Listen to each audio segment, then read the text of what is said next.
வணக்கம். நான் doctor J Vignesh Shankar.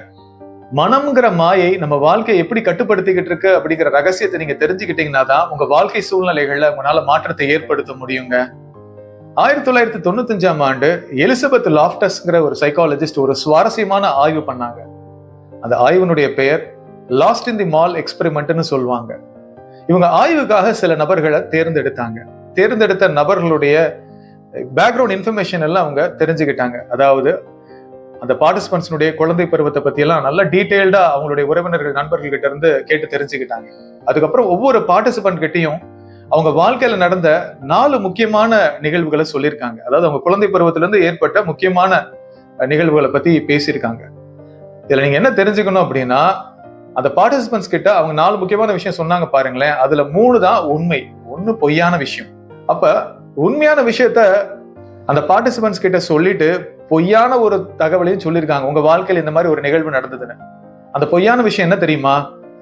நீங்க குழந்தையா இருக்கும்போது ஒரு பெரிய ஷாப்பிங் காம்ப்ளெக்ஸ்ல நீங்க தொலைஞ்சு போயிட்டீங்க. உங்க அப்பா அம்மாவை காணோம், நீங்க ஏங்கிக்கிட்டு இருந்தீங்க. யாருமே உங்களுக்கு உதவிக்கு வரல. அன்னைக்கு ரொம்ப கதறி அழுதுட்டீங்க, ஏங்கிட்டீங்க.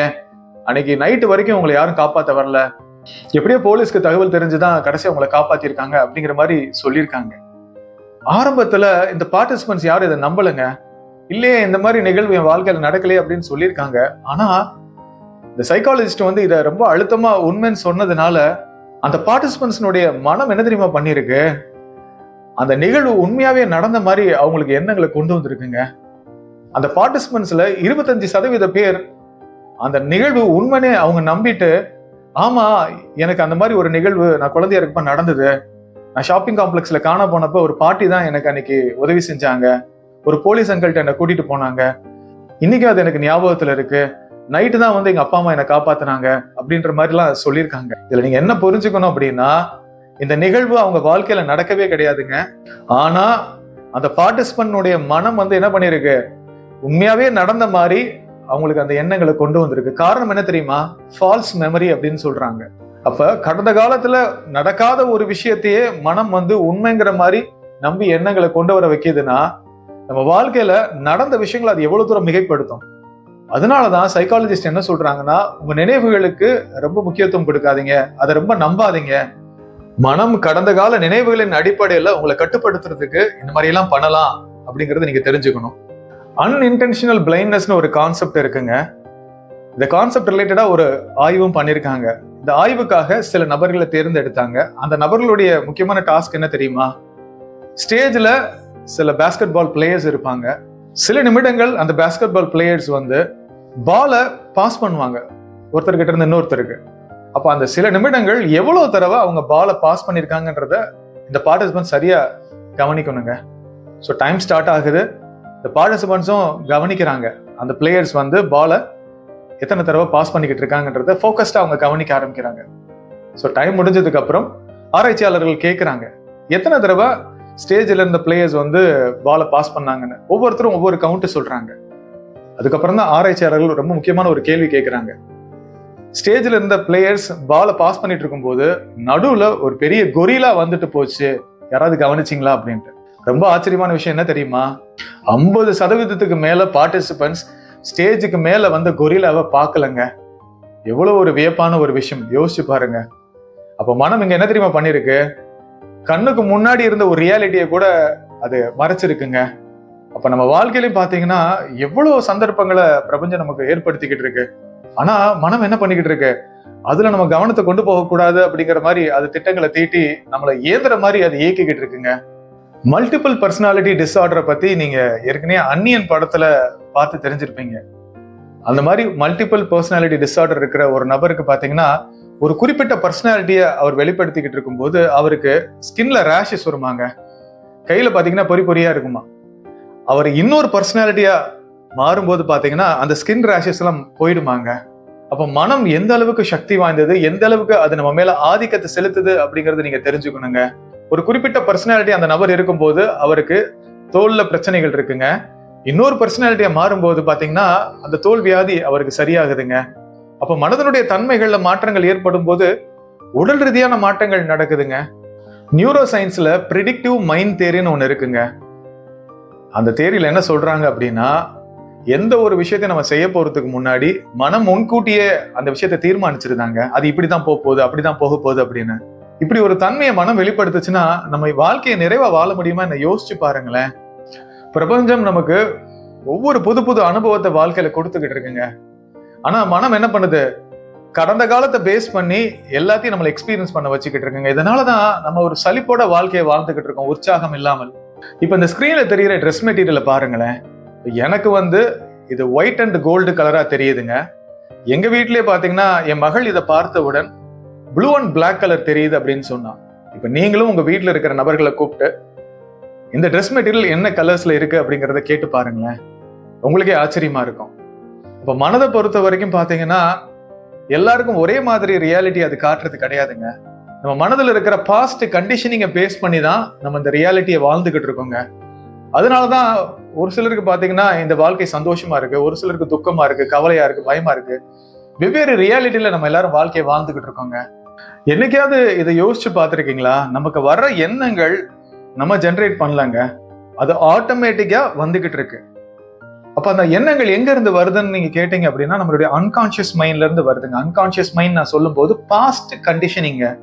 அம்மாவுடைய வயிற்றுக்குள்ள நம்ம இருந்த அந்த காலகட்டம், பிறந்ததுக்கு அப்புறம் இருந்து 7 வயசு வரைக்கும் நமக்கு ஏற்பட்ட நிகழ்வுகளுடைய தாக்கங்கள், அதுக்கப்புறம் நம்ம வாழ்க்கையில் ஏற்பட்ட முக்கியமான நிகழ்வுகளுடைய தாக்கங்கள், இதெல்லாமே நம்மளுடைய ஆழ்மனதுல இருக்குங்க.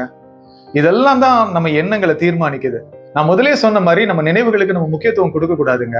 ஏன்னா மனம் அந்த நினைவுகளை மேனிபுலேட் பண்ணிடுங்க. அது உண்மை மாதிரியே நமக்கு எண்ணங்களை வெளிப்படுத்தும்.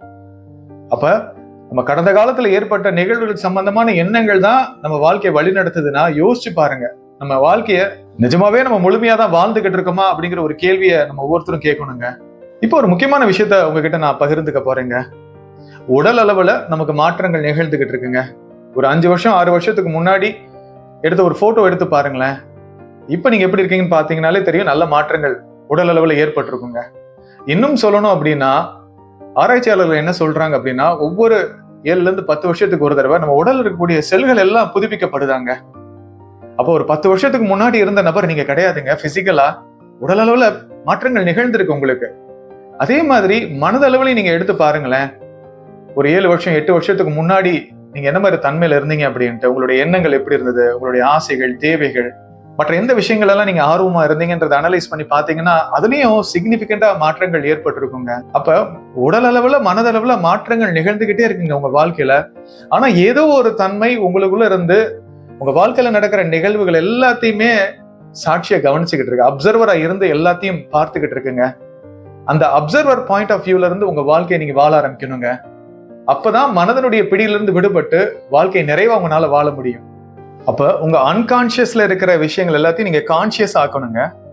கவனமா கேளுங்க. அதற்கு நீங்க என்ன தெரியுமா பண்ணணும்? காலை மற்றும் இரவு குறைந்தது 20 நிமிஷமாவது நீங்க தியானம் பண்ணணுங்க. தியானம் பண்ணும்போது கண்ணா பின்னான்னு எண்ணங்கள் வருங்க, எண்ணங்களை கவனிங்க. தியானம் பண்ணி முடிச்சதுக்கு அப்புறம் ஒரு டைரியில என்ன மாதிரி எண்ணங்கள்லாம் வந்தது அப்படிங்கறத எழுத ஆரம்பிங்க.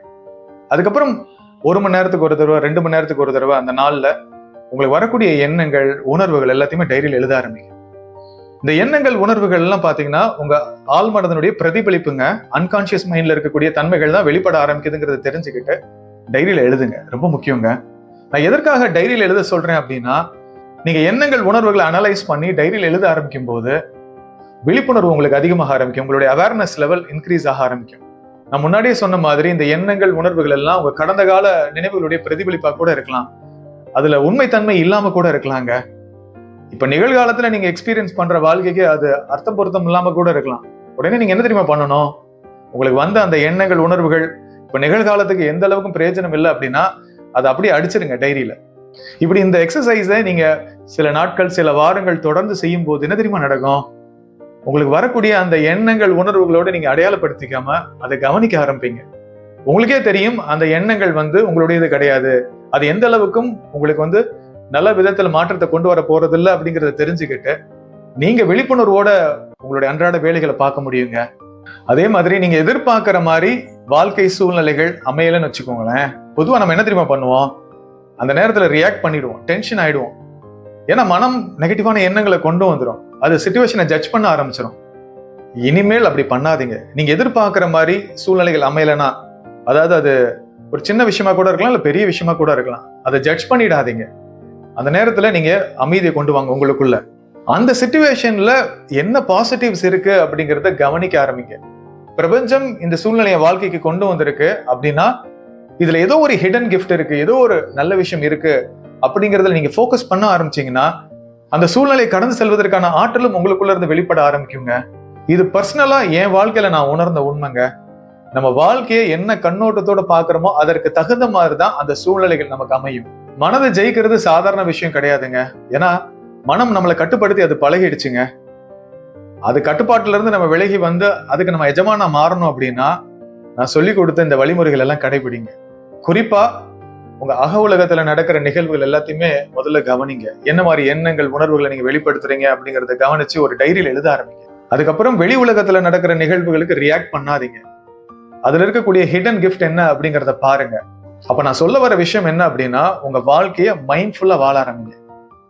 உங்களுடைய அவேர்னஸ் லெவல் இன்க்ரீஸ் பண்ணி நிகழ்காலத்துல நீங்க செய்யற எல்லா விஷயத்தையுமே நல்ல முழு ஈடுபாட்டோட செய்ய ஆரம்பிங்க. இப்படிப்பட்ட தன்மையில நீங்க உங்க வாழ்க்கையை வாழும்போது உங்களுக்குள்ள இருக்கிற அந்த இறை சக்தி உங்களை நேர்த்தியா வழி நடத்துங்க. பல இன்னல்கள், போராட்டங்களை கடந்து உங்களால உயர்ந்த நிலைகளை வாழ்க்கையில அடைய முடியும். இன்று நீ எதை குறித்து பயப்படுகிறாயோ நாளை அது காணாமல் போகும் என்று இறைவன் கூறுகிறார். இந்த வீடியோவை லைக் பண்ணி ஷேர் பண்ணுங்க. என்னோட YouTube channel doctor Vignesh Shankar நீங்க சப்ஸ்கிரைப் பண்ணுங்க. நன்றி.